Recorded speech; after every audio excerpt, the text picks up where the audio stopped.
tout le monde. Donc on va commencer.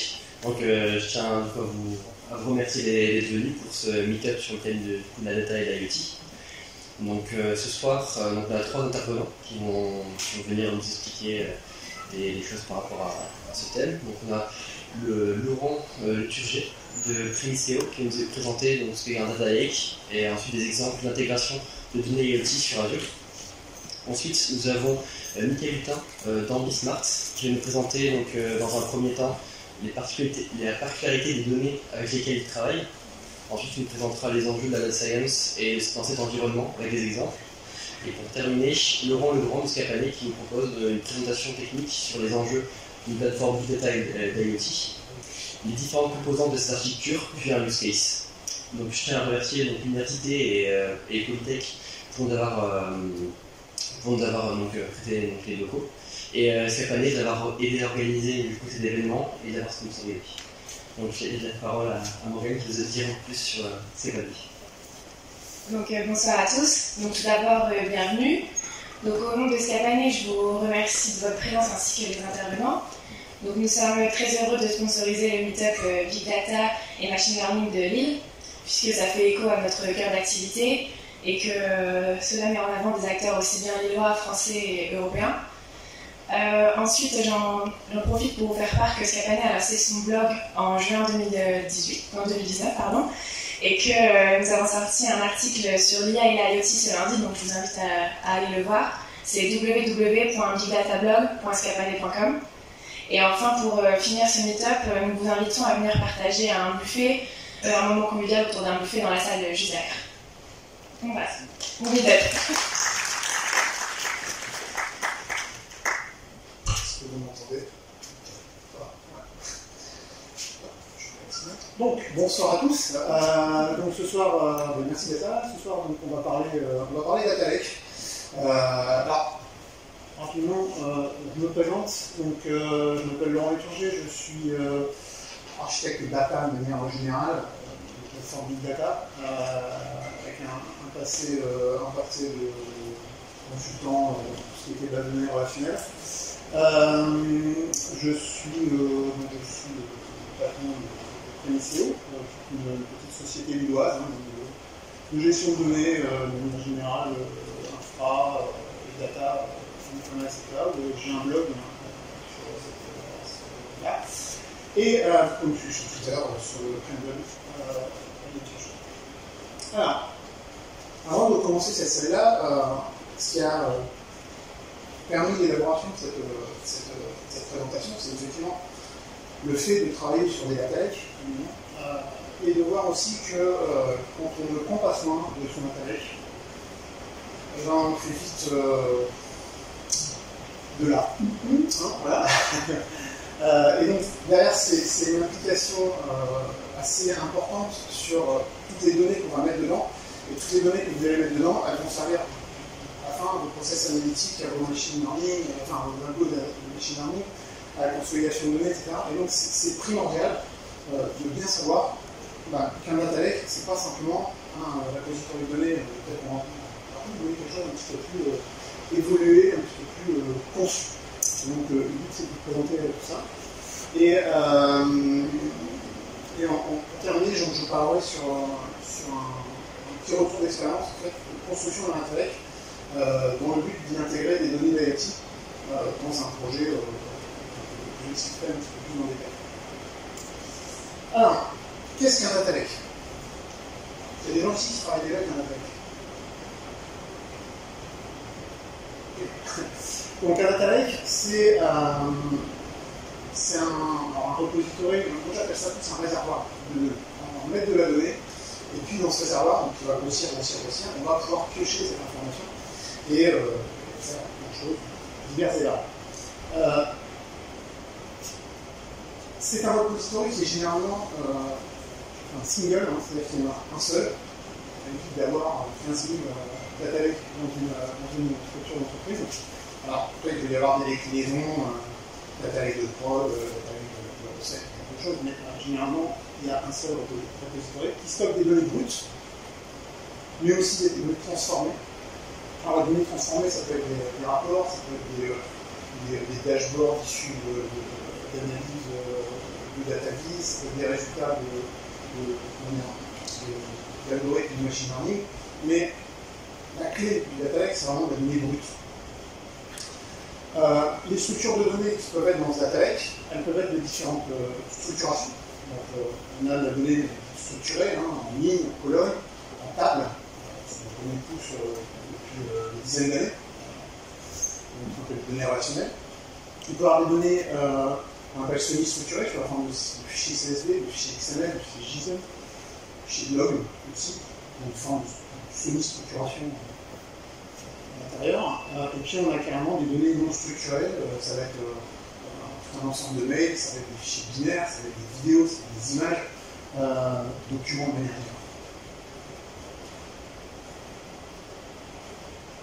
Les principales caractéristiques d'un data lake, c'est que très généralement, les données sont intégrées dans le data lake, non traitées. Vraiment, c'est les données brutes qui sont intégrées dans ce data lake, elles sont laissées telles que.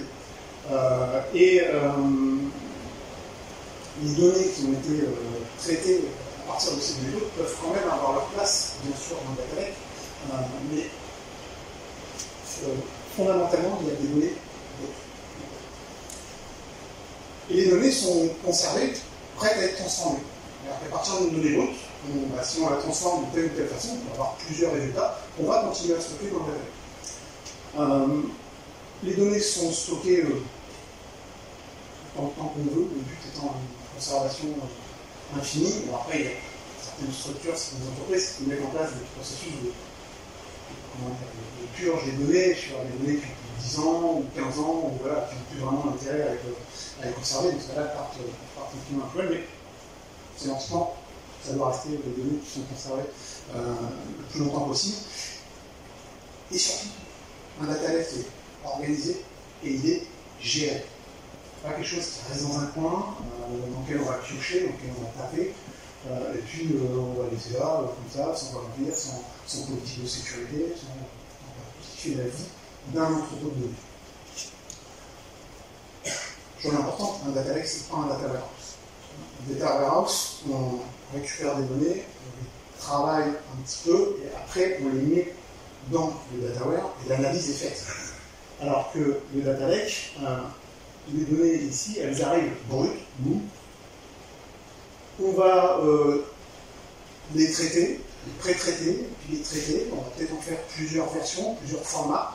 Et après, c'est ces données-là qui vont servir à la démarche analytique.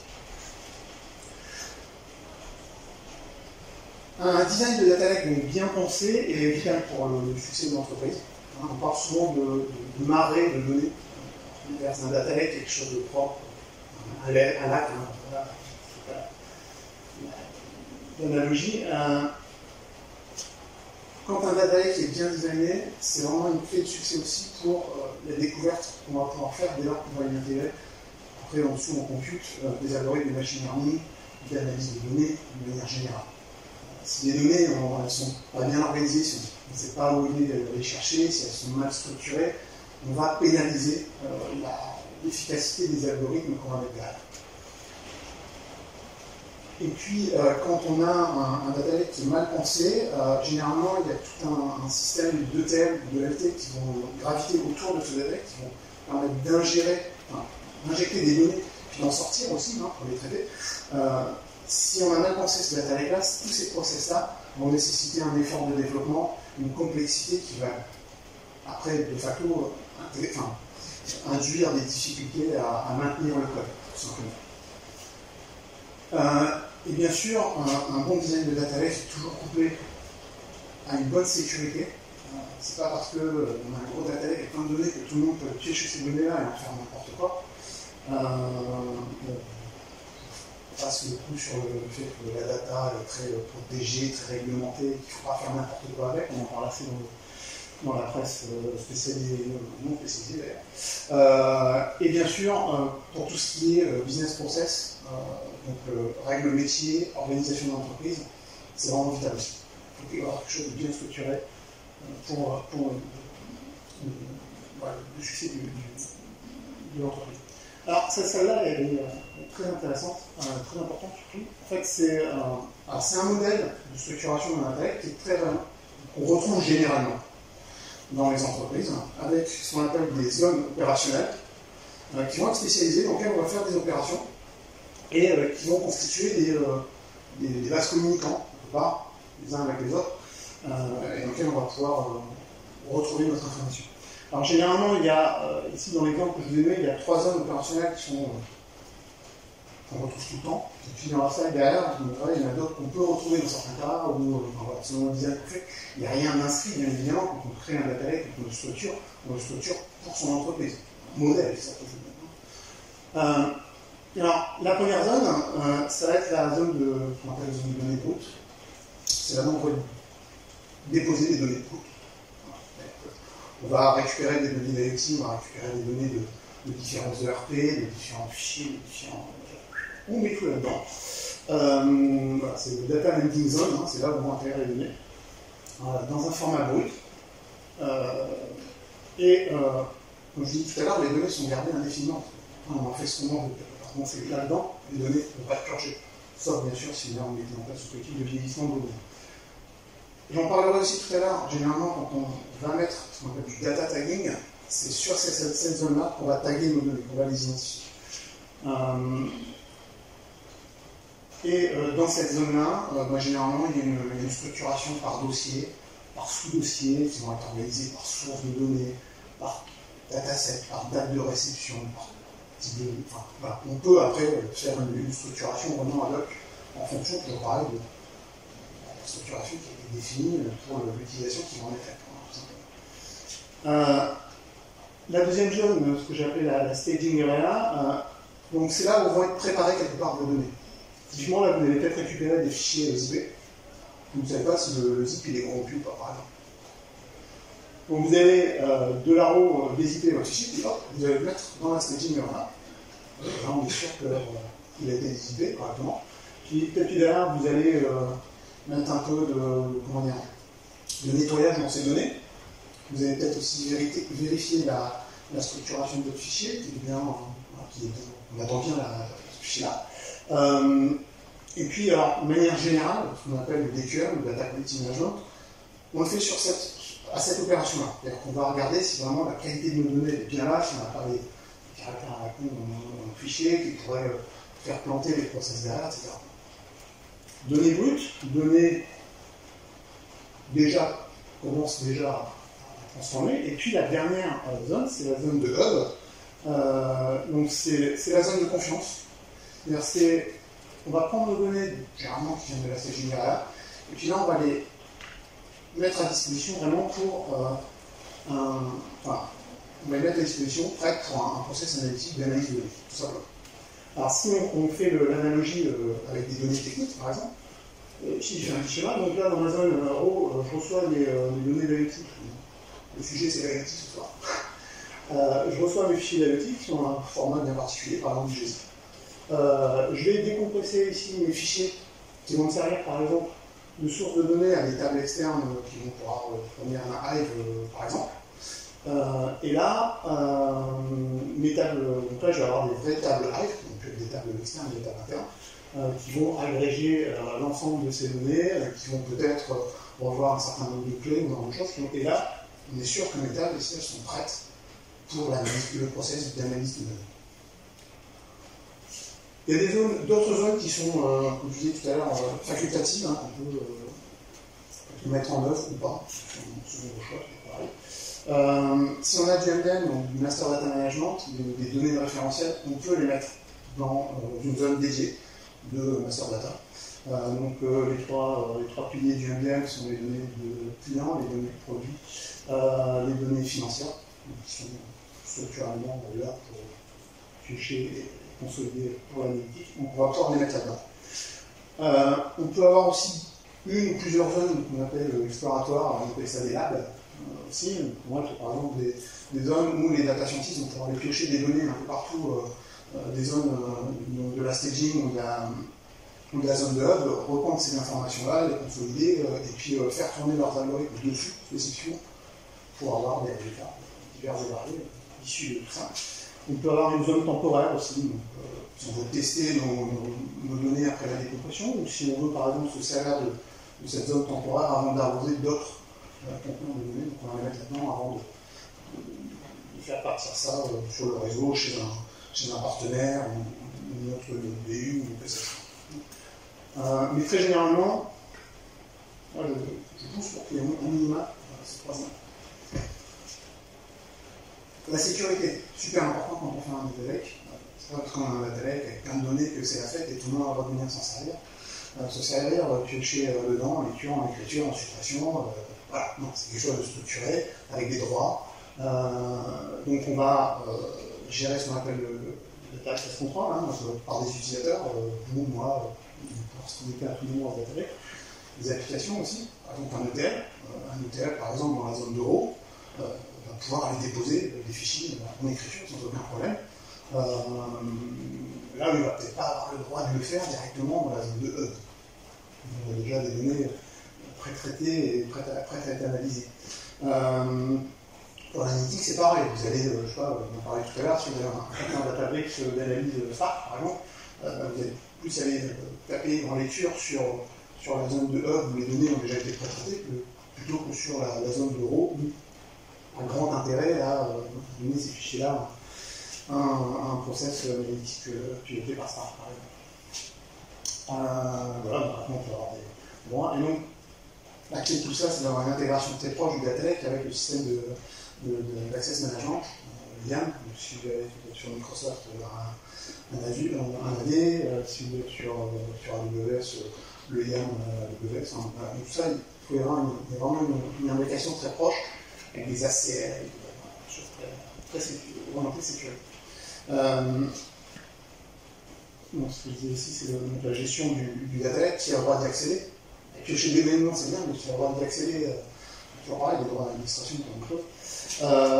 La résilience des données, si vous voulez, il faut faire l'analogie par exemple entre le data lake et le réservoir de données, et donc les données, maintenant, toutes les entreprises, on entend ça beaucoup à la télé. C'est central. Sans les données, on fait quasiment plus rien aujourd'hui, si bien placé pour savoir.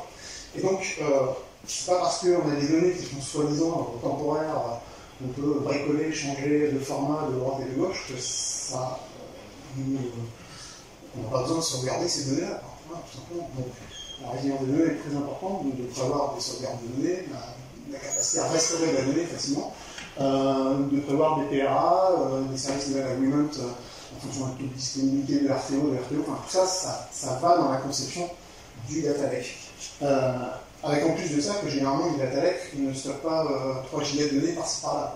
On est plus sur le teraoctet, sur du pétaoctet, et donc dès lors que vous allez penser sauvegarde DRP, data recovery process, la récupération de terrain, de centaines de terrains et de pétaoctets notamment, il faut savoir ce qui va bien là pour pouvoir, pas que ça dure 10 ans.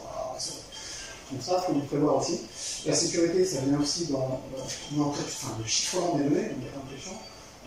Et le chiffrement des données, c'est toujours un niveau qui se fait au repos.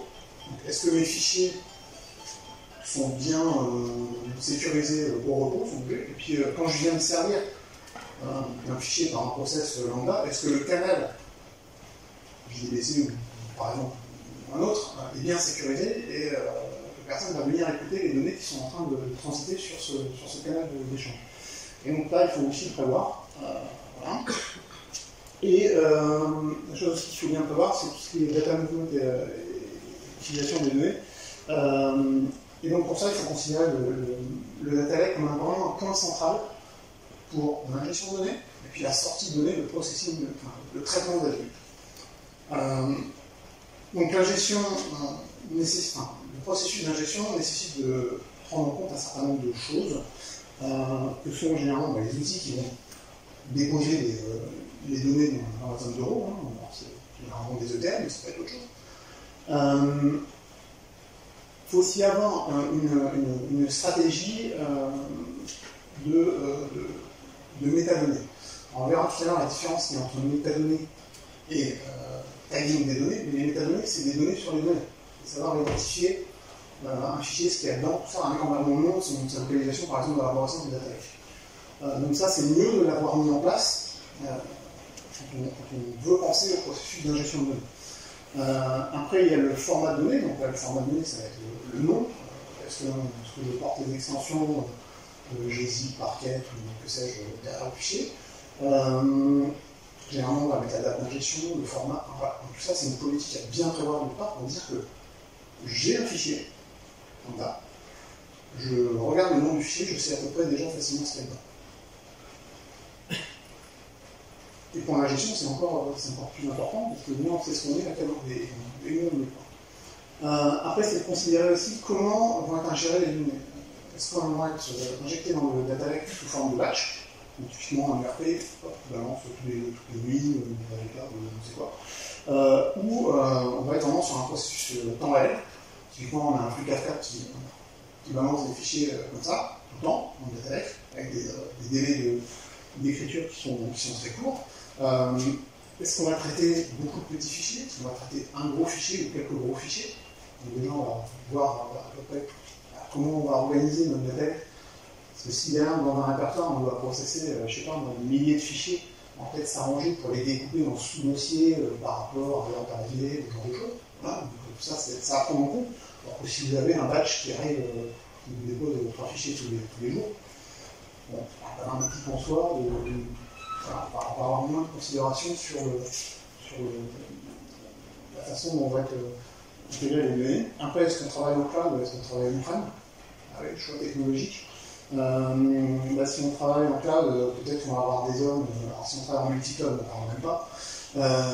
Mais si on travaille en SaaS en cloud, on va peut-être avoir des zones qui vont provenir de différents data centers, quelquefois d'autres technologies qui sont cloisonnées par le provider différemment. Donc ça, il faut prendre en compte aussi.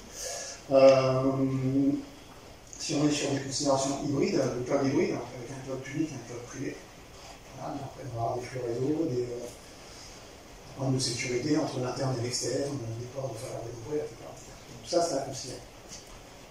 Sur la partie processing, donc là c'est pareil, quels outils on va mettre derrière en sortie du data lake? Est-ce qu'on va utiliser le cluster Hadoop?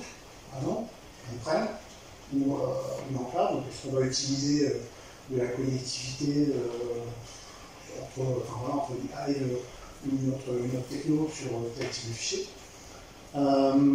Est-ce qu'on va connecter une base relationnelle legacy pour aller alimenter, pour prendre des données dans le data lake?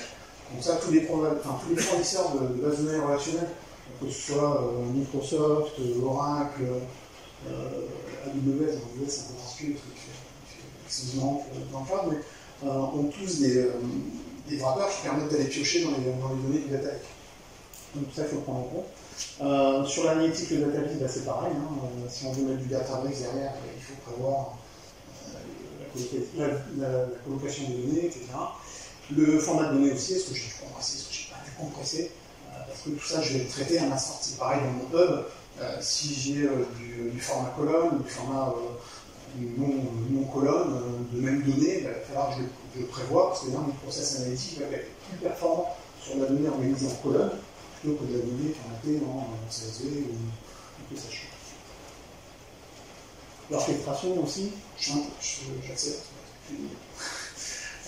Donc l'orchestration aussi qui est très importante. Comment je vais accéder à mon data lake de manière automatisée? Je vais piocher des informations, je vais injecter des données. Comment je vais les superviser, notamment sur la partie real-time qui est généralement utilisée sur la base des outils. Est-ce qu'on va baser ça sur des événements ou pas? Qu'est-ce qu'on va récupérer, quel fichier ou fichier? Et dans les deux cas, bien évidemment, la supervision du traitement. Évidemment, on injecte des données, le moment où ça ne marche plus pour un réseau de Y, c'est bien de pouvoir le remonter et d'éviter d'avoir la part de données, typiquement de journée d'exploitation de data. Donc, tout ce qui est discovery, donc, il faut être très très vigilant sur ce qu'on appelle la gestion des métadonnées et le tagging. Ce sont deux choses différentes. Donc, les métadonnées, c'est des données sur la donnée. Généralement, ça permet d'identifier le type de données. Alors, ça, de manière très traditionnelle, on va l'avoir dans le nom du fichier, on vient, quelle date il a été injecté, etc. Le format. On a des métadonnées un petit peu plus modernes, par exemple, on prend le format de données Avro qui permet d'intégrer dans le fichier la description des données qui sont stockées dans ce même fichier.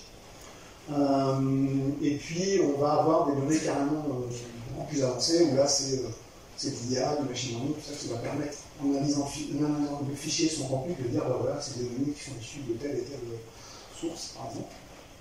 Et le tagging, donc ça, on est plus sur quelque chose d'automatique ou de bon sens, quoi, si vous voulez. Par contre, le tagging, on est vraiment sur quelque chose d'humain. C'est-à-dire que vous avez des gars dans vos boîtes qui vont dire voilà, dans ce fichier-là, il y a les données qui proviennent de tel ERP et qui concernent les données de vente de telle date. Voilà. Donc là, on va mettre des tags. Voilà. C'est un process purement humain, quoi, quelque part. Donc on va utiliser des catalogues ou des bases de données clés-valeurs. Par contre, c'est super important, c'est de savoir quand a été fait tagging et qui l'a tagué. Qui a le droit de taguer, qui n'a pas le droit de taguer. Parce que s'il y a des erreurs, c'est bien pour retrouver les gens. Alors, les solutions disponibles pour héberger du data lake, il y en a plusieurs, on-prem et en cloud. Généralement, c'est en cloud parce que les données qui sont gérées dedans, ça nécessite quand même des choses qui sont assez extensibles. Donc, côté on-prem, on a la solution Hadoop avec un système de fichiers IDFS qui fait très bien le job. Couplé à ça avec des systèmes de sécurité, des petits rangers, ce genre de choses pour sécuriser les données. Sur la partie cloud, on a des buckets S3 qui sont utilisés pour ça chez AWS. Sur Azure, on a plusieurs solutions. On a des conteneurs Azure Data Lake Store, des petits Gen 1, maintenant ils poussent vers le Gen 2, qui est en fait le Gen 2, un compte de stockage amélioré avec un système de fichiers hiérarchiques, mais pas dans les détails. Sur GCP, on a le cloud storage. Chez Oracle, on a les conteneurs object storage qui permettent de faire du stockage objet. Généralement, c'est des technologies de stockage objet. Voilà, et donc pour terminer, un petit reste sur une solution sur laquelle j'ai été amené à bosser pour un client. Donc un client de l'industrie qui fabrique des camions, des camions de chantier, des chariots élévateurs, ces choses-là, et qui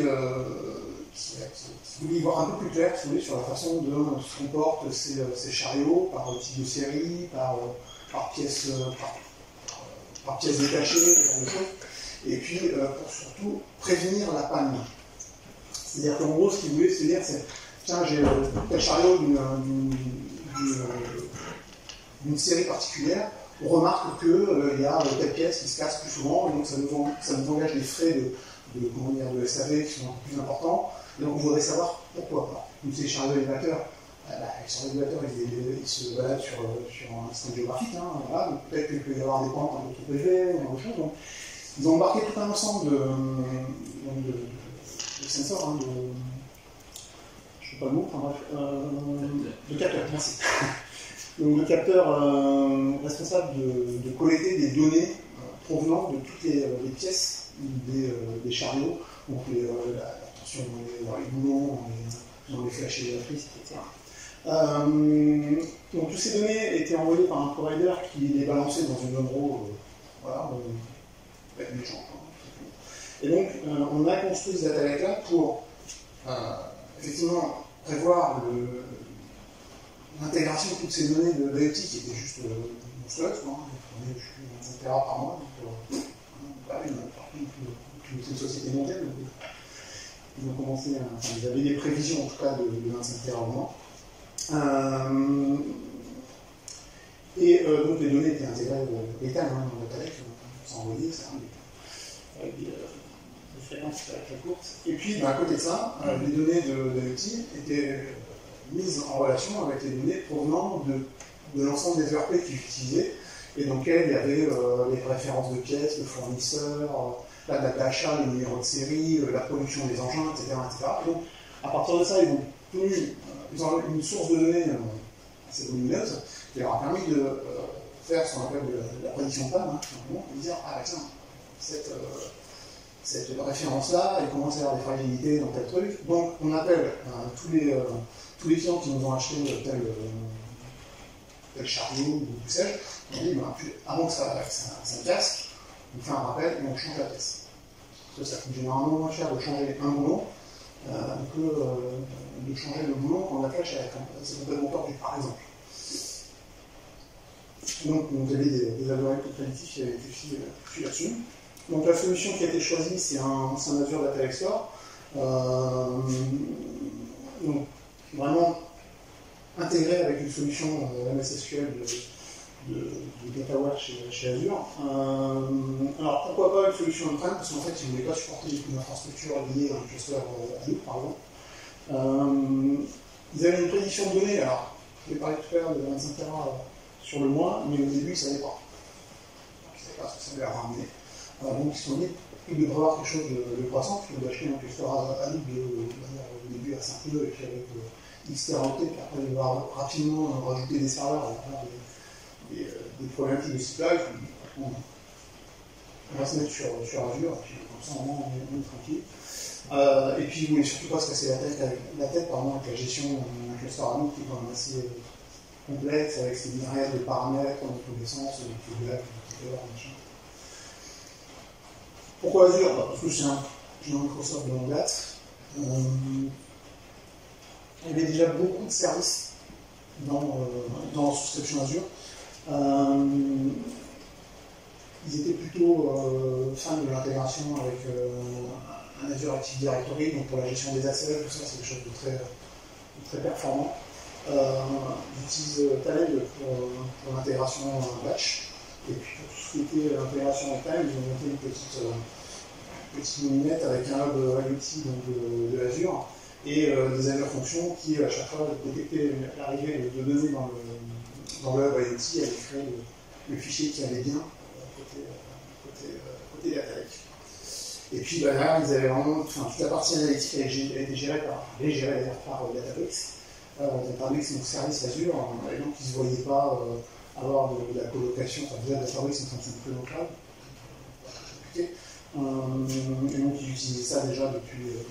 J'avais fait le choix de cette solution-là, et donc c'était la plus logique pour travailler sur Azure. Voilà, donc j'en ai fini. Donc en termes de conclusion, après je passe la main. Un Data Lake, c'est vraiment une centrale à l'entreprise. Gérer, manager, sécuriser, bien penser et bien architecturer dès le départ. Puis après, une fois qu'il est bien structuré, il faut le maintenir, il faut le faire évoluer avec tous les éléments que je vous ai montrés, une partie des éléments que je vous ai montrés, qui sont vraiment très structurants. Et on n'oublie pas une chose, c'est que sans données organisées, sans données gérées et sans vrai volume de données, on fait de l'analytique à petite famille. On n'a pas du machine learning ou des algorithmes d'IA qui ont vraiment besoin d'une quantité de données et des quantités de données bien structurées, bien propres, tout ça pour la démarche d'apprentissage, pour la démarche de récupération de données, c'est un autre process. Voilà. Est-ce que vous avez des questions? Avec différents métriques, par exemple des chariots élévateurs, ouais. Est-ce que vous avez des retours vis-à-vis de l'amélioration, par exemple la diminution du nombre de pannes suite à la mise en place de ce genre de process? Non, parce que il n'y a pas eu de diminution de pannes, parce que le but c'était pas vraiment de faire baisser les pannes. Le but c'était vraiment de pouvoir aller voir les clients en disant vous avez acheté un chariot élévateur de marque de référence XC92C et le XC92C il y a un défaut dans telle pièce. Voilà, on a détecté une usure importante dans la pièce et donc c'est le fournisseur qui prévient directement ses clients pour leur dire ça va bientôt péter, ou en tout cas on a des doutes, faites un retour SAV, on vous change la pièce. Ça évite des plus grosses pannes derrière, en fait. Parce que derrière, ils avaient des coûts de SAV. Alors voilà, je te dis que tu prends un chariot élévateur avec une flèche de 15 mètres, quand ta flèche elle se plie, bah, c'est toute la flèche qui vont changer. Peut-être parce qu'il y avait un boulon ou un écrou qui était défaillant, quoi. Donc eux, ça leur permet de dire, tiens, ce boulon-là, cet écrou-là, il est défaillant, donc toi, il commence à montrer des problèmes de structure ou que sais-je. Donc, si derrière c'était quelque chose qui était global à l'ensemble de cette référence, qui marquait toute la référence, après derrière, sur certains cas, par exemple, ils allaient faire une étude de terrain pour voir s'il y avait des dénivelés, ce genre de choses, ou si le mec faisait n'importe quoi, enfin, les charges qu'ils prenaient, enfin, on a assez évolué, les sensors, ça prenait quand même vraiment beaucoup d'informations.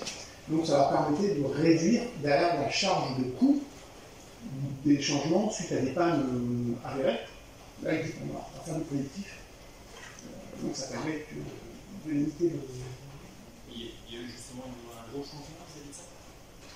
Ils ont enfin, là, ce projet-là, il s'est donné fin d'année dernière. Donc, si tu veux, ils sont en train de, là, petit à petit, loin. La dernière, j'ai demandé, il m'avait dit qu'il commençait à si tu veux, avoir vraiment un volume de données plutôt conséquent, et donc il commençait vraiment à avoir des indicateurs plutôt favorables pour se dire, voilà, on commence à avoir clair, par exemple, sur telle et telle structure, telle partie de la machine, ce genre de choses, pour commencer à faire ces process-là. Le but, c'était vraiment une réduction de coûts de SAP.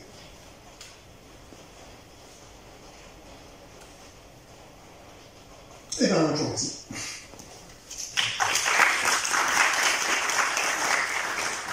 Si vous avez des questions après. Il y a des questions après, on va donner d'autres questions au tout à l'heure. Donc on va passer à la deuxième présentation.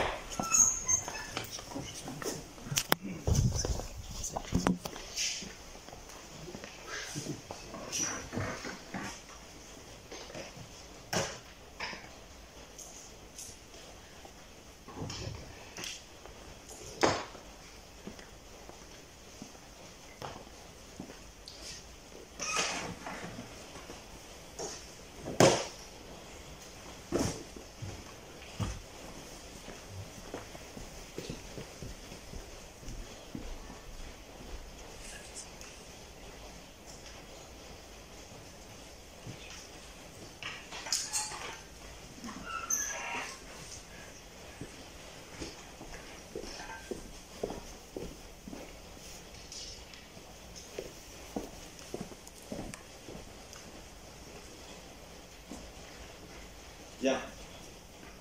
Vous m'entendez ?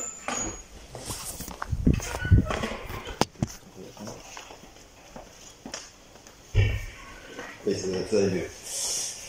Bien, donc je me présente donc très rapidement. Donc Michael Hutin, je suis CEO de Ambismart, qui est une société spécialisée dans le bâtiment intelligent.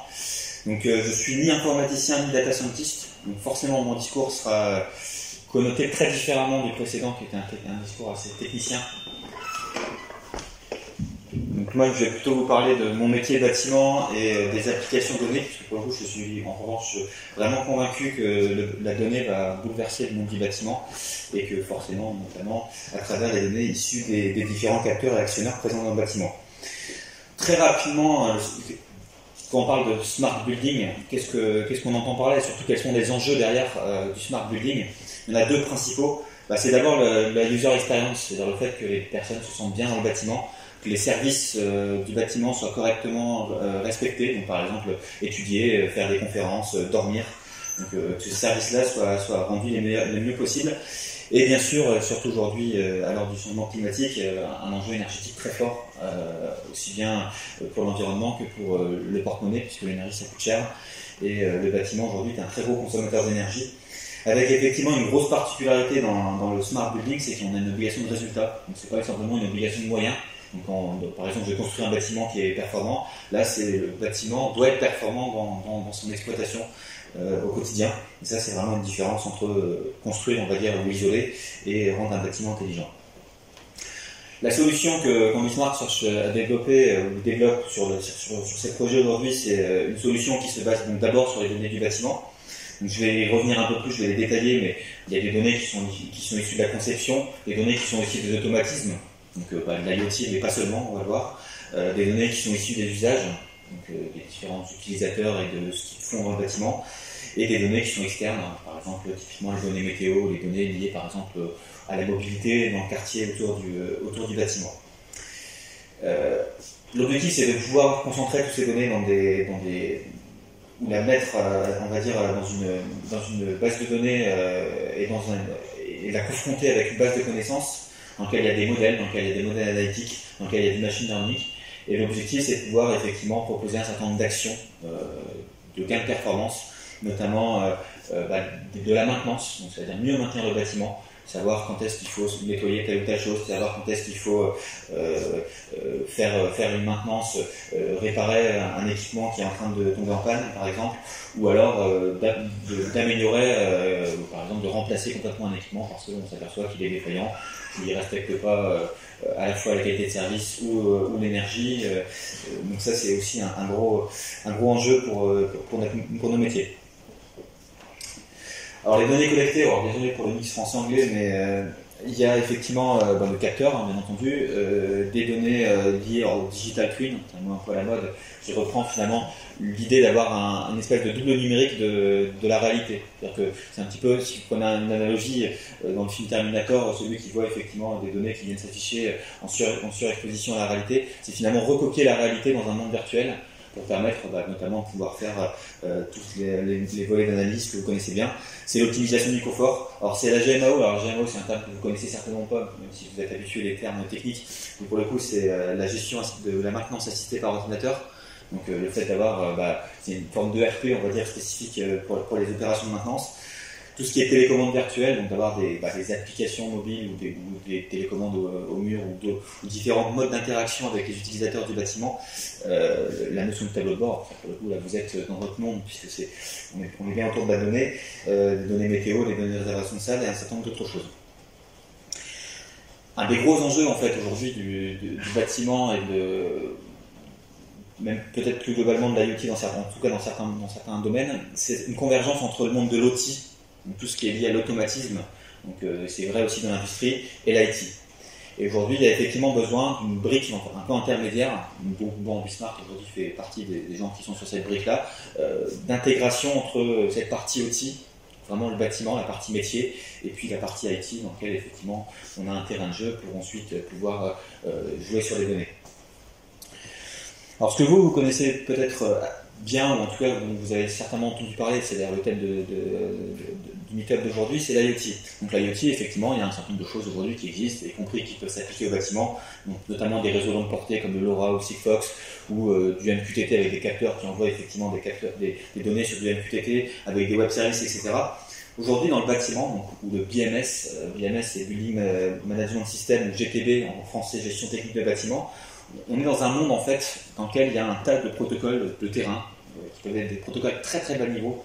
Donc quand je dis très bas niveau, c'est qu'on est quasiment sur de la logique binaire ou de la logique de bus de terrain, et sur lequel en fait il y a besoin aujourd'hui d'avoir des convertisseurs informatiques, on pourrait dire, ou des gateways qui permettent de récupérer en fait les données de ces différents protocoles, qui sont en général des protocoles de terrain très bas niveau, sans sécurité ni rien, pour pouvoir effectivement les retraiter et les travailler pour pouvoir ensuite les analyser et en tirer de la valeur. Donc les types de données, il y en a un certain nombre. Donc il y a les données que vous envisagez tout de suite, c'est-à-dire les points en temps réel, mais on a aussi des données historiques. Donc pour faire un peu parallèle avec la présentation de tout à l'heure, la notion de batch existe et aussi en bâtiment, parce qu'on a à la fois des données temps réel en forme de streaming, mais aussi des données qui sont historisées pour un certain nombre de raisons et qui vont être envoyées par batch. On a des données de modèles aussi qui peuvent apparaître sur la partie bâtiment. Donc le modèle, typiquement, c'est les métadatas et les tags. Alors, si je reprends la présentation de tout à l'heure, c'est plutôt les métadatas, si on reprend cette définition-là. Des données d'alarme aussi. Le bâtiment va générer automatiquement un certain nombre d'alarmes. Donc, on pourra en générer ensuite au niveau IT, mais déjà au niveau OT, il y a des alarmes, des synthèses de défauts, des choses en type là, qui vont être remontées directement par les équipements. Et il y a également les notions d'événements, notamment tout ce qui est réservation de salle, tout ce qui peut être aussi autour de l'effacement. Alors l'effacement, c'est plutôt au niveau énergétique, c'est la capacité, par rapport à la contrainte du réseau électrique, de pouvoir délester certaines charges pour notamment payer moins cher sa facture d'énergie. Donc ça, c'est un gros enjeu également d'ailleurs dans le bâtiment, le fait de pouvoir s'adapter en fait au réseau électrique et aux énergies qui sont disponibles. D'un point de vue mode d'échange, en fait, on a plusieurs modes d'échange qui sont possibles. Donc ça, là pour le coup, on rentre un peu plus dans le volet informatique réseau. Et en fait, ces modes d'échange ont clairement des contraintes qui sont différentes, notamment en termes de sécurité. Alors quand on est sur on va dire un gros ensemble avec une grosse gateway, finalement il est assez facile de commencer à ouvrir des corps, etc., de rentrer vraiment dans le système informatique, dans l'architecture informatique, de réseau je parle. autant dans certains cas, il est beaucoup plus compliqué. Par exemple, si on veut faire un réseau d'agences bancaires ou un réseau d'autres franchises avec avec beaucoup de petits sites, la notion d'ouvrir des ports, etc., peut devenir très complexe. Et du coup, effectivement, dans les choix aussi des manières dont la gateway va pouvoir communiquer avec l'extérieur, puisque donc, la partie cloud, pour faire très simple, mais qui s'appelle bien sûr serveur dédié, elle doit aussi être choisie en intégrant le fait que finalement la connexion vers l'extérieur est plus ou moins facile, et clairement plus facile, et ce qu'on privilégie de plus en plus, c'est le mode pointeur, c'est le mode ce mode qui est ici, si on voit, non, excusez-moi, le mode qui est ici, donc qui permet effectivement d'avoir une connexion bidirectionnelle, typiquement la MQTT par exemple, dont vous avez certainement entendu parler, et dans cette catégorie-là de communication. Alors la particularité aussi du bâtiment, et ça c'est, je pense que c'est vrai dans pas mal de domaines, mais dans le bâtiment il y a vraiment cette particularité d'avoir des données qui peuvent être structurées, qui sont structurées suivant différentes dimensions. Donc il y a la dimension position, donc directement effectivement on comprend dans le bâtiment qu'il y a une notion de position de chacun des éléments est positionné dans l'espace, donc avec un certain nombre d'attributs qui peuvent effectivement signifier que l'élément se situe dans telle pièce par exemple, que telle pièce se situe dans tel étage se situe dans tel bâtiment se situe dans tel quartier. Donc on a vraiment cette notion de position géographique qui est très forte, qui peuvent être aussi des positions géographiques beaucoup plus précises, donc, par exemple des coordonnées polaires qui peuvent donner effectivement la position par rapport à une origine des choses. Ensuite, il y a la notion de nature qui est très importante, puisqu'il y a des données de beaucoup de nature qui peuvent être remontées. Donc, par exemple, c'est une température, c'est un planning, c'est beaucoup de choses. La notion de preneur aussi est très importante, puisque dans un certain nombre de bâtiments, on a finalement des usagers ou des utilisateurs qui vont interagir avec le bâtiment, qui peuvent être le mainteneur, qui peuvent être le locataire, qui peuvent être l'étudiant qui occupe la salle, qui peuvent être le professeur qui est associé à la salle dans laquelle on va enseigner. Et on a également la notion de métier, puisque dans le bâtiment, on a différents métiers qui vont intervenir, notamment sur les lots techniques, en particulier l'électricité, le chauffage, l'ascenseur, la plomberie. Et c'est là aussi, il y a des données qui vont pouvoir être associées à tel ou tel métier. Et c'est l'ensemble de ces associations qui permet effectivement d'apporter on va dire un champ descriptif à la donnée brute et du coup de pouvoir l'utiliser. Alors il y a un certain nombre d'ontologies, de dictionnaires qui est utilisé dans le bâtiment et qui permettent un peu de standardiser cette partie-là. Donc il y en a une notamment qui aujourd'hui se développe sur la partie nature, qui est le projet Haystack, qui est porté donc par des Américains et qui aujourd'hui a un certain nombre qui commence à s'imposer un petit peu à peu dans le monde de l'IoT Smart Building, on va dire. Donc qui permet par exemple de dire voilà un équipement ça s'appelle équipe, la notion un compteur ça va être un metteur, mais tout ça avec effectivement un dictionnaire on va dire qui est un peu standard. Il y a un autre dictionnaire qui est pour le coup assez connu et peut-être même plus connu aujourd'hui en tout cas en France, c'est le dictionnaire BIM, et qui en fait le dictionnaire c'est plutôt l'IFC, qui vient plutôt caractériser toute la partie descriptive du bâtiment. Donc finalement un IFC c'est un document qui permet de remodéliser un plan automatiquement, y compris en 3D, donc il donne toutes les indications sur les hauteurs, les largeurs, les natures des équipements, donc c'est plutôt vraiment sur la partie descriptive, on va dire, du bâtiment, mais plutôt figé. Donc plutôt, on va dire, en phase sans les usages. Et c'est justement un peu la différence entre le BIM et le Digital Twin, c'est que le Digital Twin, il y a cette notion de venir ajouter des données temps réel, des données historisées sur quelque chose qui au départ est assez statique, qui est la maquette BIM. Donc voilà, c'est vraiment cette idée d'avoir, là par exemple sur cette machine là qui est un compresseur, si je veux bien, d'afficher non seulement le fait que le compresseur est là dans cette pièce, qui va alimenter telle pièce, telle salle, qui va permettre effectivement de produire du froid par exemple pour refroidir cet amphi. En plus de ça, on va pouvoir dire que là, actuellement sa température de fonctionnement est à 3 degrés, qu'il n'a pas de synthèse défaut, un tas de choses associées effectivement à cet équipement. Et je vais vous parler d'une application en particulier qui est donc un use case sur lequel on est en plein travail en ce moment, qui est sur les bâtiments d'HEI, donc une école, pour le coup, il est assez facile de vous y projeter puisque l'usage est assez proche de celui du bâtiment dans lequel on se situe. Et là, je vais vous parler précisément d'un use case en particulier qui est la réservation de salles, d'espace. Donc là, on a à peu près 550 pièces dans cet ensemble immobilier, donc à la fois des amphis, des salles de réunion, des bureaux, des salles de réunion, des salles de classe, bien entendu. On a un ERP, donc l'ERP de l'école, qui permet de planifier la salle. Par exemple, dans cet ERP, aujourd'hui, il est peut-être indiqué Meetup sur l'auditorium dans lequel on se situe. Donc typiquement, une planification de salle qui est faite à l'avance, plutôt par les services administratifs. Et là où on a ajouté quelque chose d'un peu plus singulier, c'est une application pour la réservation des salles. Donc une application mobile, donc qui est là pour le coup à destination de tous ceux qui sont utilisateurs du bâtiment, donc qui peuvent être les étudiants ou les salariés, et qui peuvent effectivement réserver une salle. Ce qu'aujourd'hui on peut très bien faire dans une université en allant à l'accueil et demander une salle pour pouvoir par exemple travailler en notre projet. Là, l'objectif c'est de réussir à automatiser cette chose-là. On a accès, et ça c'est particulièrement intéressant, et c'est là que je pense qu'on se distingue d'un projet IoT traditionnel, c'est qu'on a aussi accès à l'écriture. C'est-à-dire qu'on peut à la fois lire un tas d'informations, mais on peut aussi écrire. C'est-à-dire qu'on peut par exemple mettre en chauffage une salle. En appuyant, enfin voilà, on a la capacité le système a la capacité de contrôle-commande. C'est pas simplement de mesure. Et on a bien sûr un certain nombre de compteurs qui nous permettent de mesurer l'impact énergétique de tout ce qu'on peut faire dans ce bâtiment.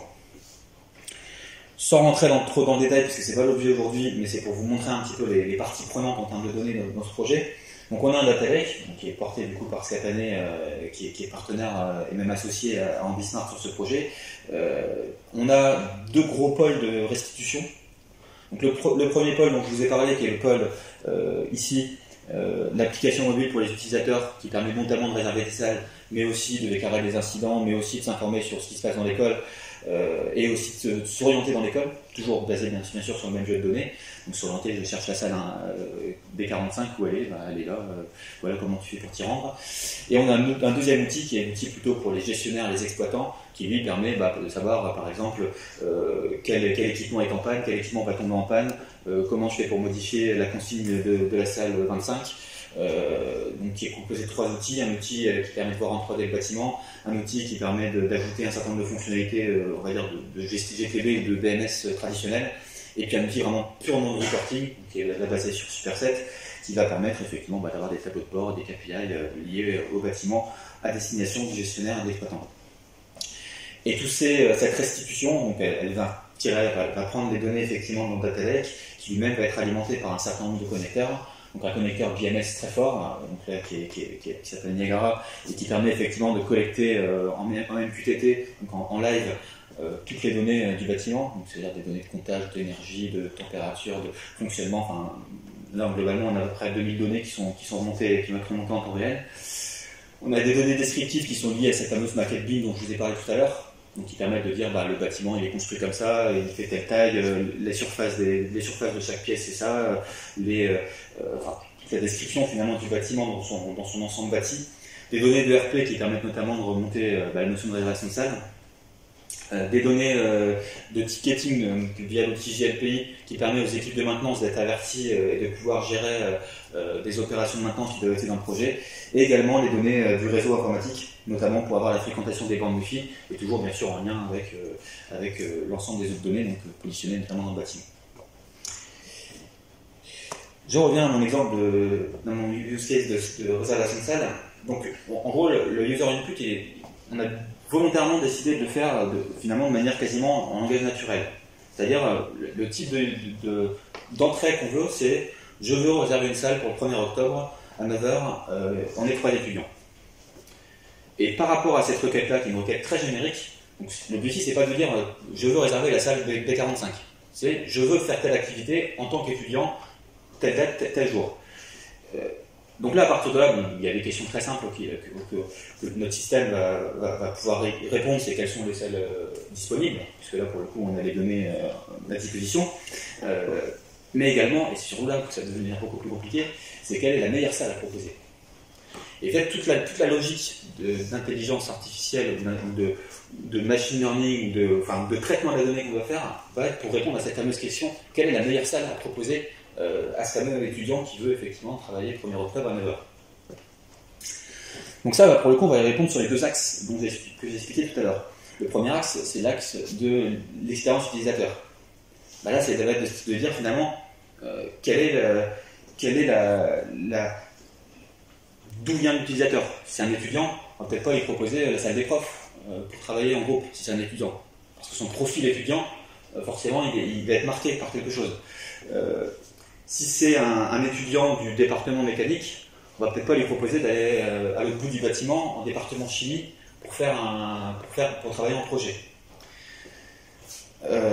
Quelle salle il a le droit de réserver aussi, parce que forcément il a des droits, il n'a pas le droit de réserver n'importe quelle salle, il ne peut pas réserver l'amphi par exemple pour toute la journée, comme ça, open bar, c'est pas tellement l'idée. Donc il y a aussi une notion de droit, de salle, il aura droit ou pas de réserver. Également de durée d'ailleurs, dans laquelle il peut le réserver. Et également, laquelle est la plus facile, dans laquelle il peut le plus facilement aller. Notamment, on pourrait imaginer d'avoir ce système à une échelle de gros campus, et du coup, par rapport à la position d'utilisateur, on pourrait très bien dire on va plutôt proposer des salles qui sont à proximité, et pas des salles qui sont au bout du campus. Et enfin, et là c'est une question encore beaucoup plus compliquée à résoudre, c'est quelle est la meilleure en termes énergétiques. Et là ça fait appel à un tas de critères en fait. Parce qu'on a à la fois des critères liés sur quelle est la salle la plus adaptée en termes de taille. Voilà, pour le coup la règle est assez simple. Hein. Ils sont trois, a priori il a besoin d'avoir une très grande salle, et il peut avoir une salle très petite. Quelle est la température dont il a besoin et à quel moment, à quel instant il en a besoin. Donc il va falloir démarrer effectivement le chauffage au bon moment, en optimisant on va dire, cette phase de démarrage pour qu'il ait sa température au moment où il en ait besoin, ni avant ni après, et la bonne température, donc ni trop chaud ni trop froid. Donc là il y a aussi tout un travail effectivement d'optimisation on va dire, du moment où on le démarre et de la température qu'on va demander. Quelle est la meilleure consommation énergétique de cette salle? Et là c'est d'autant plus complexe que je vous ai expliqué tout à l'heure qu'il y avait quand même un certain nombre de compteurs, mais il n'y en a pas un par salle, clairement. Enfin, vous imaginez, si on devait mettre un compteur par salle, en termes de coût et de complexité du système OTI, ça serait complètement ingérable. Donc aujourd'hui, on n'a pas des compteurs par salle. Donc on va devoir déduire avec un certain nombre de paramètres quelles sont les salles qui sont les plus consommatrices. Et là, pour le coup, on rentre dans des paramètres qui commencent à être très complexes et très variés, et sur lesquels, on va dire, l'être humain seul ne pourra pas forcément y résoudre sans faire appel à des outils de traitement très, très appuyés. Et enfin, et c'est peut-être un autre assez compliqué, c'est aussi d'intégrer dans l'algorithme le fait que est-ce que la pièce est à côté d'autres pièces qui sont occupées. Pourquoi? Parce que tout simplement, notamment en termes de chauffage, si vous êtes sur une pièce qui est occupée, qui est chauffée en plein milieu d'un bâtiment qui n'est pas chauffé, et ben globalement il va chauffer tous les voisins avec, quoi. Et forcément en termes d'impact énergétique, ça va être beaucoup plus fort.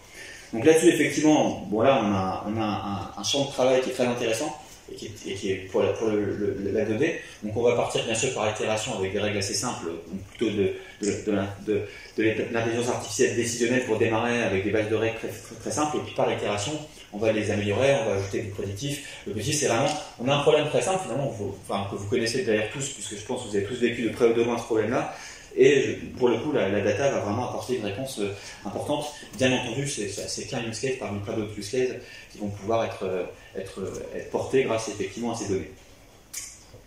Voilà, j'en ai fini pour une présentation moins technique et assez courte, je pense. Je suis à l'écoute si vous avez des questions et auxquelles j'essaierai de répondre au mieux.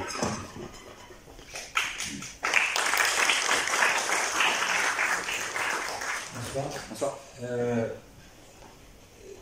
De souvenir, c'est bourré de protocoles propriétaires, ce que tu réalises, avec énormément de mouvements, on va dire, autour de l'industrie pour justement soit les offusquer, soit les rendre libres. Actuellement, dans la solution, on a vu un petit dessin tout en bas à chaque fois d'un petit boîtier lorsque tu peux présenter des échanges flous, donc c'est la solution que vous proposez, c'est ça? C'est pas la solution qui est développée par Ambismart, hein, bien entendu, c'est pas l'idée de développer un boîtier spécifique, puisqu'il y a des boîtiers sur le marché qui le font très bien. Après, il y a une configuration qui est quand même assez péchue, et en effet, pour aller chercher cet océan de données dans tous les sens, avec des protocoles propriétaires, non propriétaires, et une logique OTI, on va dire, assez complexe. En effet, un des messages que je veux un peu passer, qui me semble être important, c'est que vous, informaticiens, ne vous embêtez pas trop avec cette partie-là, parce que clairement, c'est un métier à part entière. De devoir aller chercher les protocoles des bâtiments très variés, etc., et de les concentrer pour ensuite les rendre informatisables, c'est un métier à part entière et je ne vous conseille pas d'y aller. D'accord, et donc c'était justement savoir à peu près où est-ce, parce que tu vas parler de dictionnaire, de référence, oui. De référentiel, on va dire.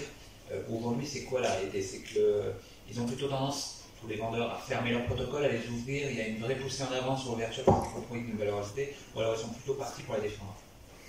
Parce qu'ils veulent vendre des solutions pour... Disons qu'ils sont pas encore très matures la plupart du temps sur le sujet et ils sont encore à penser qu'avec une logique verticale on peut refaire le monde.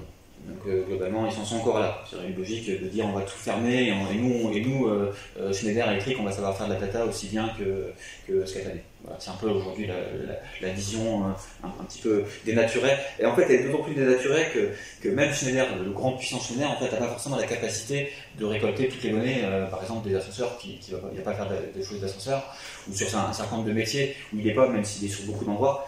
Et en fait du coup cette logique-là aujourd'hui de verticalité elle ferme encore pas mal de choses. Néanmoins, la plupart du temps, il est possible de faire sauter les barrières qu'ils essaient de mettre. Alors, ça revient à deux questions. C'est quand tu parlais de ce métier qui est de reverser les protocoles, je me souviens d'avoir écrit des analyseurs de protocoles réseau justement à découverte automatique il y a un paquet d'années. Est-ce qu'aujourd'hui ça vaut le coup encore d'essayer de reverser ces protocoles, ou alors comme tu disais c'est un métier à part? C'est un métier à part parce qu'au-delà de l'aspect vraiment protocolaire, communication qui finalement est assez facile à gérer, très vite on rentre dans des considérations métiers qui sont quand même très spécifiques. Au-delà de l'aspect protocolaire qui finalement est un langage qui n'est pas hyper compliqué de le décoder et de le reverser, pour autant derrière il y a toute une logique effectivement métier, d'organisation aussi des métiers qui est quand même assez spécifique et qui à mon avis pour un informaticien n'est pas forcément on va dire le métier initial en tout cas. Et donc justement en termes de position de concurrence, les concurrents on va dire de Schneider Electric, parce que c'est le grand puissant, tu viens de le dire, est-ce qu'ils vendent ils vendent leur matériel en parlant de ces données ouvertes? Aujourd'hui c'est même pas encore quelque chose de différenciant dans le marché. Il y a encore peu de monde, je pense, qui a compris, en tout cas vraiment dans le monde de la GTB BMS, c'est un peu moins vrai dans le monde de la domotique grand public, où là je pense que ça commence à rentrer dans les mœurs, la valorisation de la donnée, notamment poussée par des GAFA qui se sont positionnés dessus. Sur la partie GTB BMS, c'est-à-dire en gros la domotique professionnelle, dans les bâtiments professionnels, aujourd'hui c'est pas encore complètement rentré dans les mœurs, en tout cas pas avec une logique d'informaticien. C'est une logique plutôt encore assez verticale, de vouloir par exemple faire des tableaux de bord dans des outils dédiés ou des choses comme ça, ils sont encore très très bas niveau globalement. Ils n'ont pas encore compris que finalement pour débrider la donnée il fallait sortir du bâtiment et avoir des vrais outils. Après sur l'aspect modèle, ça je pense que c'est un sujet clé sur lequel ça commence quand même à bouger. J'ai une conviction personnelle là-dessus, et je pense que le modèle doit quand même néanmoins rester relativement local. Parce que pour le coup il est associé au bâtiment et je pense qu'il doit rester local, ce qui n'empêche pas d'avoir des traitements qui sont cloud, et je pense qu'il doit y avoir des traitements cloud, c'est par là qu'on aura une puissance, mais le modèle de la structuration des données doit être relativement local. Et du coup, c'est aussi la valeur ajoutée de la gateway dont je vous ai parlé tout à l'heure, au-delà de pouvoir concentrer tous les protocoles et d'avoir finalement un protocole informatique et sécurisé, c'est aussi une notion de sécurité qui est très importante, c'est aussi d'avoir des données qui sont au moins préstructurées. Et pas complètement brut, parce que sinon, globalement, le problème c'est qu'à chaque fois qu'on va changer de service, donc des différents services, l'analytique c'est un service, il peut y avoir d'autres services qui pourraient avoir envie de se connecter aux données, et il va falloir effectivement refaire tout le travail de structuration. Donc c'est ça l'intérêt de l'avoir local. Est-ce qu'il y a d'autres questions? Il y avait une dernière question. Ouais. C'était, là on parlait du coup d'une école, comme client. Il y a quoi comme genre de clients qui ont besoin de ce genre d'outils, ce genre de bâtiment? Aujourd'hui, à peu près tous ceux qui sont dans le monde de la construction s'intéressent de près ou de loin à ça. Donc, bien sûr, il y a les campus universitaires, mais les hôpitaux, les bâtiments de bureaux, les logements aussi. Alors, les logements, pas les logements individuels, parce que les logements individuels, forcément, on n'a pas une quantité de données à gérer pour soi qui est conséquente. En tout cas, pas avec ces modes-là, avec d'autres modes éventuellement, en achetant des Alexa ou des choses comme ça. Mais au niveau, par exemple, des bailleurs sociaux, qui sont des gens qui ont des parcs de logements qui louent à des locataires, ils ont des gros intérêts aujourd'hui à commencer à analyser ces données justement qui peuvent être mesurées sur leurs opérations, notamment pour faire ce qu'on appelle de la gestion patrimoniale, c'est-à-dire pour comprendre, par exemple, quand je construis un bâtiment de telle performance, est-ce que réellement j'ai eu un gain sur la facture, est-ce que réellement les utilisateurs sont plus contents, ou est-ce que finalement le surcoût que j'ai fait en investissement il m'a servi à rien. Donc finalement de pouvoir challenger les investissements qui sont faits, et également pouvoir faire ce qu'on appelle de la gestion locative. Donc là c'est par exemple, votre chaudière elle va tomber en panne la semaine prochaine, on l'a détecté tout seul, et du coup on va envoyer chez vous un réparateur avant même qu'elle tombe en panne. Ce qui pour le coup est un service qui est plutôt sympa. Ou alors on a constaté que par rapport à d'autres locataires, vous aviez plutôt un profil énergétique qui semble un peu élevé. Ça semble montrer un dysfonctionnement ou alors on va dire peut-être une resensibilisation à faire sur l'énergie, parce qu'a priori, peut-être que vous gaspillez de l'énergie avec, par exemple, typiquement un halogène qui vous coûte 2 € par jour. C'est du vécu, ça, clairement. Vous avez un halogène qui vous coûte 2 € par jour d'énergie parce que vous ne saviez pas, mais en fait, il consomme de l'argent. Ça, typiquement, c'est le genre de sensibilisation qu'on peut donner grâce à ces outils. Ok, merci beaucoup pour l'invitation.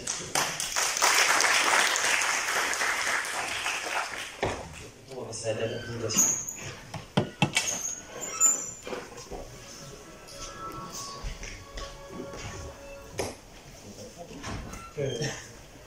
Interruption. J'ai tout éteint pour pas faire comme d'habitude. Ça sera plus simple que ça. Le micro. Ouais, j'y vais, ouais. Tu veux que je reste pour appuyer sur le bouton? Oh, je peux le faire. Ouais. Bien, bonsoir à tous. Donc moi, je suis Grégory Brisbard. En fait, je suis Product Manager depuis 4 ans chez Scapane. Donc je m'occupe un petit peu du scope technico-fonctionnel de tous les produits qu'on fait chez Scapane, qui s'appuient sur toutes les technologies Big Data et Machine Learning, et notamment je baigne dans le monde de l'IoT. Dans mon parcours professionnel, moi j'ai été technicien au départ, très orienté développement, production, puis au fur et à mesure je suis monté un petit peu vers la partie product management. Je baigne dans le monde de l'IoT depuis environ 10 ans, et ça fait 4 ans que je fais du Big Data Machine Learning chez Scapane. Donc aujourd'hui, je vais vous présenter un petit peu moi une partie contexte business, contexte métier et évolution du monde de l'IoT en introduction, pour vous dresser un petit paysage de ce dans quoi les solutions technologiques que Laurent va vous présenter juste après répond. Et j'adresserai aussi 2 use cases, un use case du monde du Smart City et du Smart Building qui fera un peu écho à ce que Michael vous a expliqué juste à l'instant, pour illustrer un petit peu ce qu'on peut faire avec justement les plateformes technologiques que l'on propose. Bien. Donc, oui, et donc l'IoT. L'IoT, bon voilà, j'ai voulu revenir un petit peu aux origines. L'IoT, le besoin à la base, c'est un besoin qui arrivait très tôt. C'est on veut comprendre et maîtriser l'environnement. On a un environnement qui est toujours plus complexe avec de la technologie qui vient s'insérer un peu partout, mais l'objectif de l'IoT, c'est bien de comprendre, d'analyser ce qui se passe dans notre environnement et de le maîtriser. Donc il y a 2 axes. Il y a un axe d'analyse et un axe de contrôle. Donc à partir de là, on s'est très vite dit que c'est intéressant d'avoir des objets capables de prendre des mesures, puis de les communiquer, etc. Et donc c'est de là qu'est venu l'Internet of Things, donc Things, des objets, l'Internet qui communique, qui envoie des données, qui sont capables de recevoir des commandes. Donc ça c'est un terme en fait de l'IoT qui est apparu à la fin des années 90, mais les premiers objets c'était au début des années 2000, c'était des lampes connectées, puis il y avait, pour ceux qui s'en souviennent, un lapin Navastag, c'était un des premiers objets connectés d'une société française, un lapin qui permettait d'avoir la météo, les messages, etc. Enfin, ça c'était les tout premiers objets connectés, avec des fonctions assez simples, assez basiques, un peu gadget. Et c'est là qu'on peut voir un petit peu l'évolution du domaine de l'IoT au cours des années. On est passé donc au départ de lapins Navastag qui bougent leurs oreilles, après à des frigos, des smartphones, des consoles de jeux, puis ensuite des voitures, des camions, donc des panneaux solaires, des bateaux. Là on est un petit peu dans cette mouvance-là depuis 2-3 ans. Il y a de plus en plus de transports et de véhicules connectés. Alors il faut savoir que ça représente quand même des gros volumes de données, tout ça, puisque un camion, par exemple, il y a plus de 300 capteurs dans un camion. Donc on est sur des systèmes qui sont de plus en plus complexes, et là on va de plus en plus vers des macrosystèmes. Donc l'évolution en fait qui est en trame de fond, c'est qu'on avait au début des années 2000, plutôt des objets unitaires qui communiquent, et on va plutôt vers des systèmes complets dont on veut mesurer l'état. Et donc c'est là, à travers cette évolution, c'est là que vient un petit peu les applications industrielles, les applications beaucoup plus fonctionnelles et intéressantes pour le business, quoi, pour le métier, pour les entreprises, le B2B ou ce genre de domaine. Hein. Puisque en observant un système, on va pouvoir l'améliorer, optimiser des processus, optimiser des technologies, etc.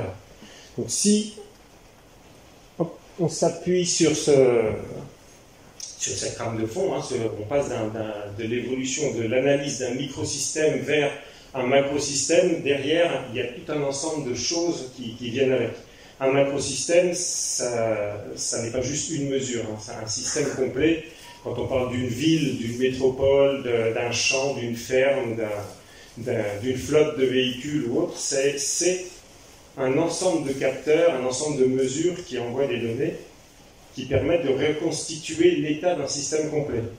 Hein, donc là, il y a une différence fondamentale. On n'est pas en train de mesurer la température du frigo, on est en train d'évaluer l'état complet de tous les champs d'une ferme ou de tout un bâtiment, de toute une ville. Donc là, on passe d'un mode où on a peu de capteurs, hein, à un mode où on va avoir beaucoup de capteurs qui vont envoyer beaucoup de données. On va avoir aussi une seule source de données, mais ce qu'il faut bien voir, c'est que pour pouvoir avoir les applications fonctionnelles qui permettent réellement d'optimiser des macrosystèmes comme ça, il faut insérer le macrosystème dans son environnement. On ne va pas juste mesurer, par exemple, le bâtiment lui-même, on va mesurer la température extérieure, puisqu'elle a une influence sur le système. Donc du coup, là, on va avoir une agrégation de contenus qui viennent des capteurs du système, mais on va aussi aller compléter tout ça avec des données qui viennent de l'extérieur. Des données référentielles, des données météorologiques, des données qui peuvent aussi être complètement non techniques. Hein, on voit de plus en plus la tendance actuellement, ça va être d'insérer, en plus de la mesure technique, pour les domaines où ça a du sens, des données de contexte un peu plus sentiment analysis, où on va évaluer la satisfaction des gens pour l'insérer dans les décisions prises au niveau des systèmes. Donc on va avoir du coup l'évolution en fait, du système, on va de l'analyse à l'analyse différée. Hein. À l'origine, les objets connectés, ce qu'on avait, c'était juste des mesures qu'on pouvait afficher dans le temps, et puis après, faites-en ce que vous voulez. On va vers quelque chose de beaucoup plus fonctionnel, où on a une analyse du passé, mais aussi des prédictions de l'état du système dans le futur, la capacité à avoir des informations en temps réel, à avoir des alertes en temps réel sur le système, et aussi, et ça c'est assez fondamental, des alertes sur l'état du système dans le futur. On va prédire l'état du système et on va pouvoir dire, si dans une semaine mon système est dans cet état-là, moi je vais être alerté pour pouvoir faire du proactif plutôt que du réactif. Donc, à travers tout ça, hein, on voit bien on va bien se profiler un petit peu la problématique de volumétrie des données. On a beaucoup de données qui arrivent dans le système, il va falloir les stocker, les traiter, etc. On voit apparaître aussi que pour faire du prédictif, on va avoir du big data, du machine learning. Et donc derrière toute cette évolution, il y a des enjeux technologiques qui apparaissent et que Laurent va vous présenter. Bonsoir à tous, donc, je suis Laurent Legrand, je suis le directeur technique de Scapane. Donc, avant de rejoindre l'entreprise, j'ai aussi trempé un petit peu dans l'IoT, notamment sur la partie architecture et design des systèmes, plutôt sur le côté serveur, côté back-end. Alors les challenges techniques, je vais aborder un peu plus la partie technique de l'IoT, donc pas les besoins fonctionnels, mais vraiment les impacts ou les éléments à prendre en compte pour la partie technique et système de l'IoT. Alors comme on l'a vu depuis le départ, donc il y a plusieurs sources de données qu'il faut prendre en compte, il y a plusieurs multiplicités et plusieurs facteurs à prendre en compte, les différentes sources. Donc on a de plus en plus des API qui sont alimentées à travers REST. On peut récupérer des MQTT pour avoir les mesures de capteurs. On a vu, Michael en a parlé, des protocoles bas niveau comme Sigfox pour la transmission de données. Et on a des nouveaux flux comme Twitter qui apportent ce qu'on appelle des capteurs sociaux. Donc c'est une terminologie qui arrive, donc prendre en compte non pas le système, mais également l'environnement du système que l'on veut analyser. Comme l'a précisé Grégory, ça permet de faire du sentiment analysis, donc savoir si l'utilisateur qui utilise le système est plutôt satisfait ou pas du système qu'il utilise. Comme ça a été évoqué précédemment, donc il y a plusieurs formats qui doivent être pris en compte, donc par exemple les JSON, CSV, XML, donc on est du structuré ou du semi-structuré, les différents types de données métiers, donc on va avoir des catégories, des mesures avec des unités de mesure, donc il faut prendre en compte les conversions, des mesures dérivées, donc c'est par exemple dans les camions pour pouvoir détecter par exemple des fuites lentes, donc on ne va pas se focaliser sur la pression d'un pneu, mais l'évolution de la pression du pneu à travers le temps. Donc on doit non pas collecter, la collecte n'est pas suffisante, mais il faut aussi mesurer, calculer dériver des mesures à partir de celles-là. Et c'est ces mesures dérivées qu'on va utiliser aussi pour faire la prédiction par exemple.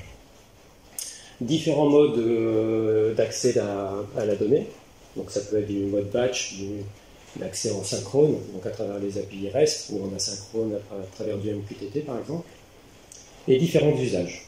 Donc on l'a vu, la visualisation de données, l'alerting temps réel et la prédiction, donc pour en prendre quelques-unes. Autre challenge technique, c'est la volumétrie. Donc là, comme on l'a précisé, un bâtiment, c'est environ 300 capteurs. Donc 300 capteurs, c'est à peu près plus de 2000 mesures. Une métropole, donc là par exemple pour faire de la résilience urbaine, une métropole, on va être autour de 3000 mesures. D'accord ? Un train, c'est 1000 capteurs, un camion 300, une voiture de 200. Donc tous ces éléments-là, un bâtiment ou une voiture, ce n'est qu'un objet dans un système que l'on veut analyser. D'accord ? Le gestionnaire de flotte d'une flotte de camions, il veut analyser l'ensemble de sa flotte, pas simplement un camion. Pareil pour un bâtiment, c'est pas simplement un bâtiment, ça va être un campus tout entier qu'on veut analyser.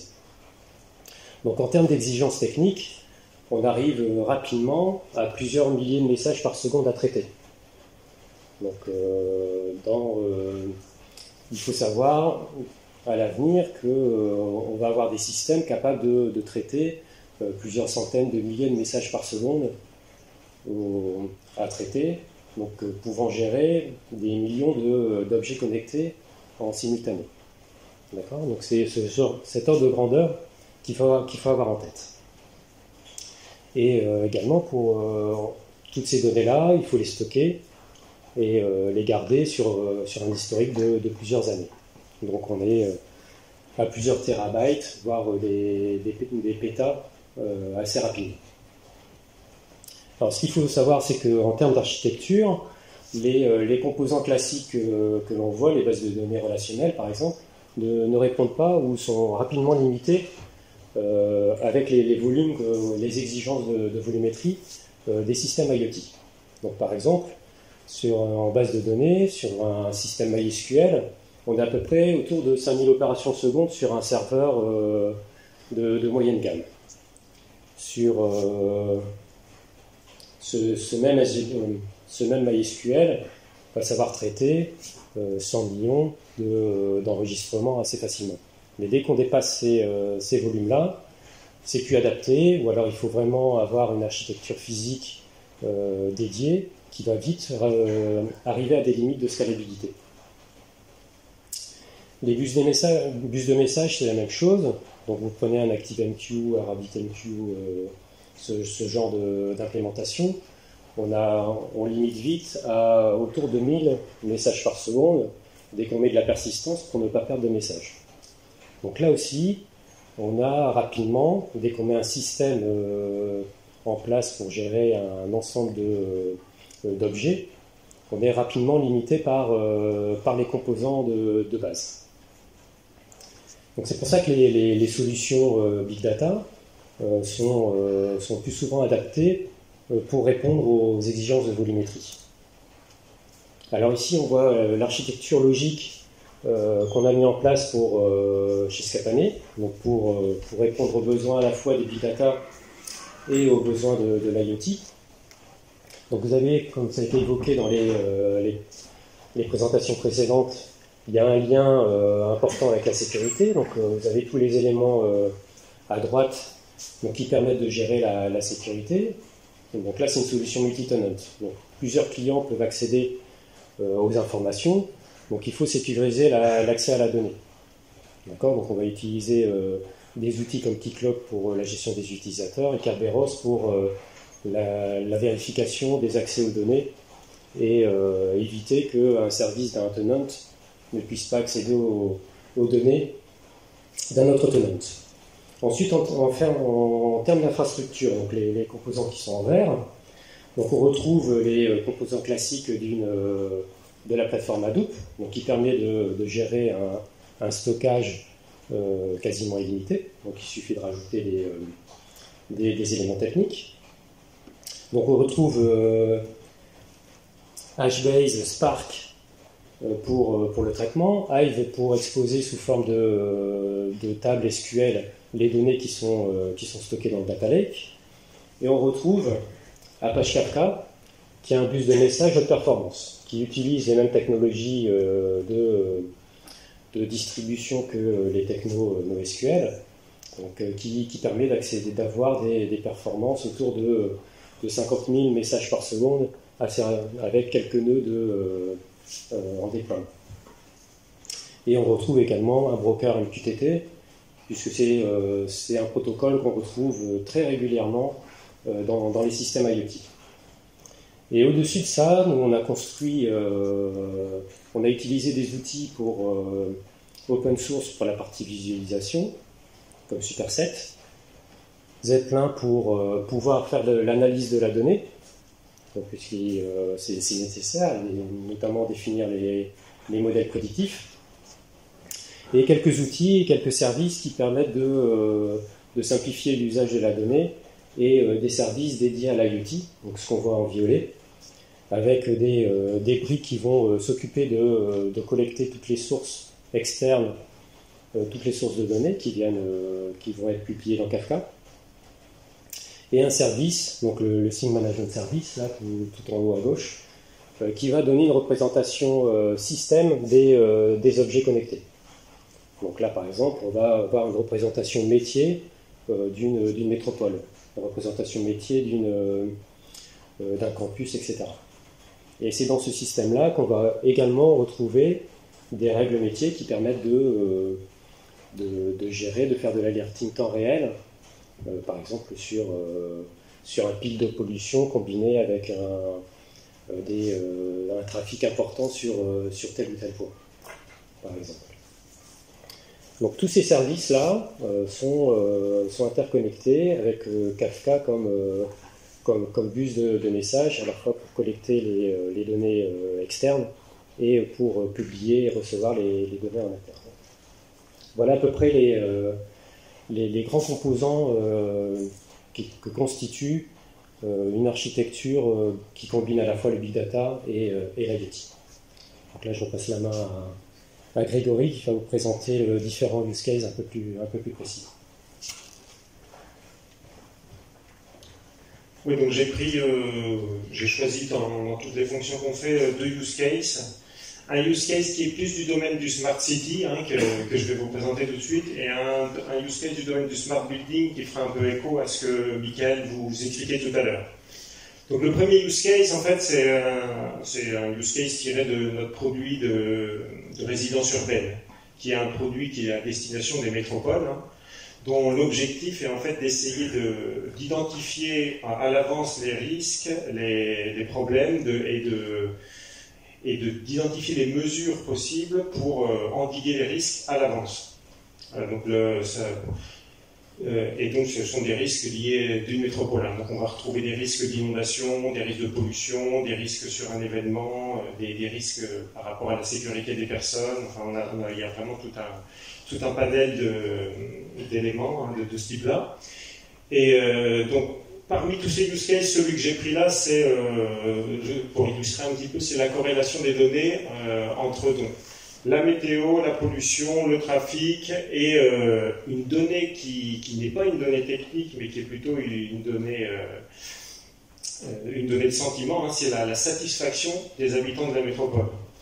Donc là, avec les technologies que vous a présentées Laurent tout à l'heure, ce qu'on fait, c'est qu'on récupère de divers flux, hein, de diverses provenances, alors soit des flux techniques qui viennent de capteurs, soit des flux provenant de sources de données historisées, régulières, etc. On récupère tout ça, on agrège tout, et on est capable d'avoir une vision de la métropole en tant que système, et donc déjà de représenter visuellement sur une carte, hein, avec des options, un petit peu tous les éléments de pollution, de trafic, et on peut animer tout ça pour l'avoir un petit peu dans le temps et tout. Ça permet à un utilisateur, un data analyst, data scientist, de faire par lui-même une analyse de corrélation, et on peut exploiter les capacités big data de la plateforme, hein, et machine learning pour faire des algorithmes prédictifs.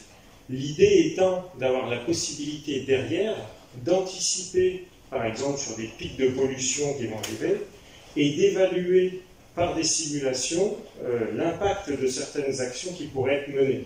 Donc, par exemple, si je décide de mettre la circulation différée à tel jour, est-ce que finalement je vais avoir un bon ratio de pollution, hein, la pollution qui baisse? Et pour aller un peu plus loin, on peut également corréler ça avec la satisfaction des habitants de la métropole. Quelle est la meilleure action possible qui permettrait d'avoir à la fois des habitants qui sont satisfaits et une pollution qui est maîtrisée? Donc ça, c'est un exemple sur vraiment la pollution, et ça peut s'appliquer à tous les domaines. On imagine sur les événements, hein, un événement, la Coupe du Monde, il y a des matchs dans la métropole.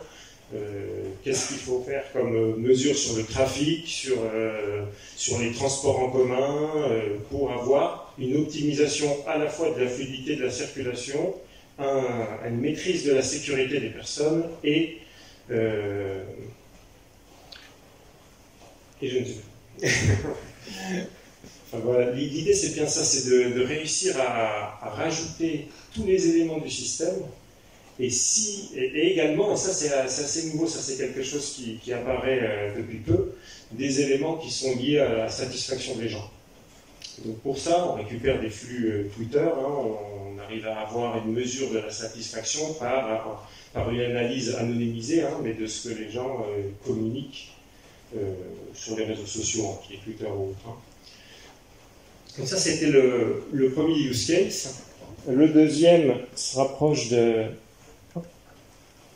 de ce que Michael a présenté tout à l'heure.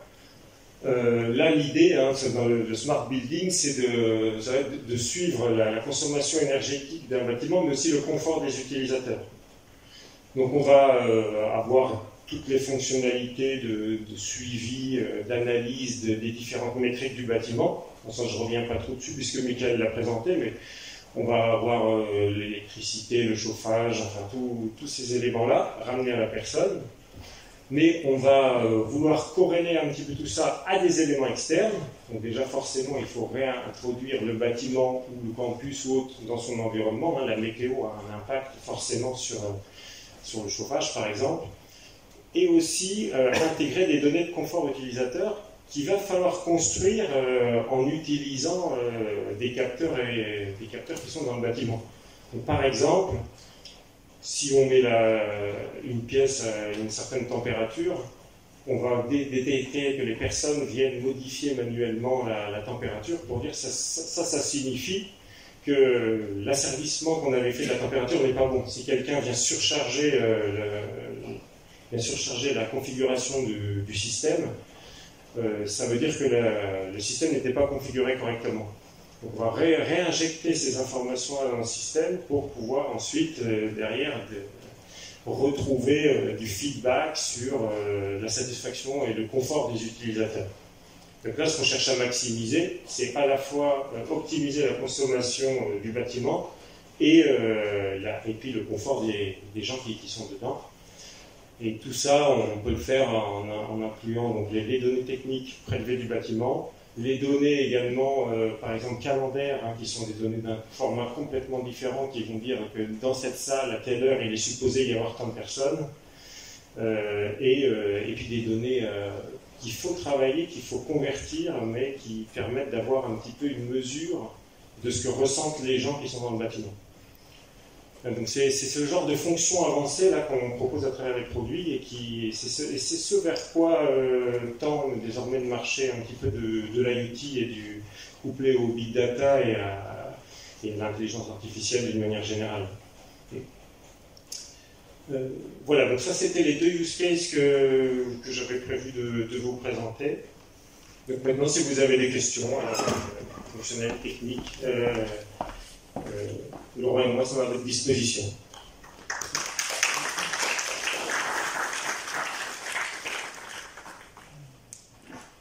Il y a une question ?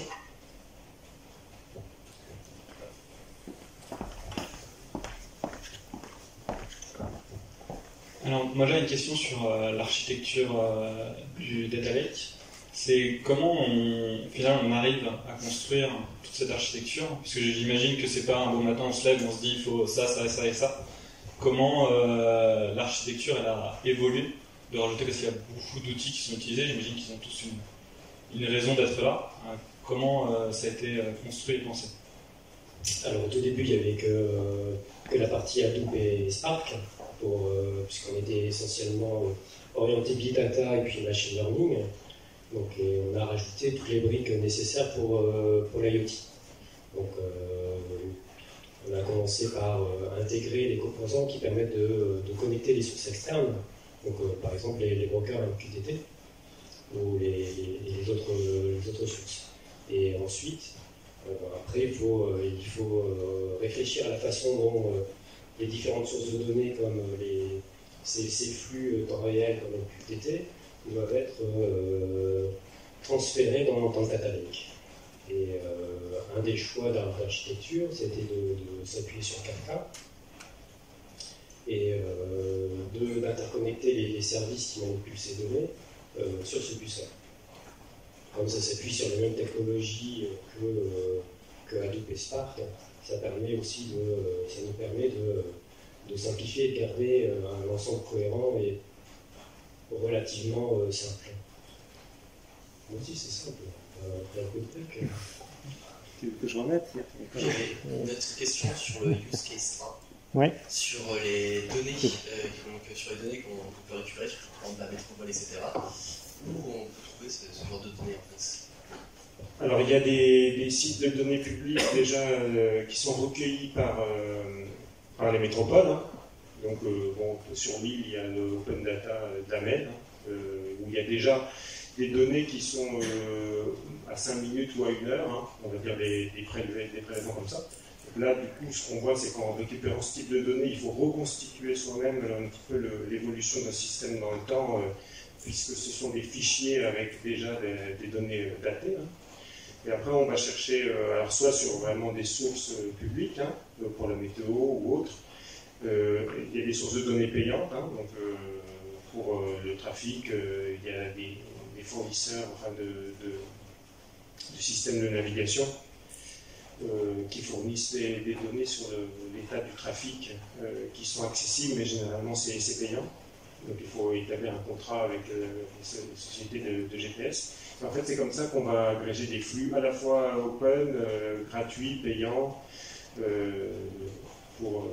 et qu'on va tout agréger dans la même plateforme, qu'on arrive à faire des fonctionnalités un peu plus avancées.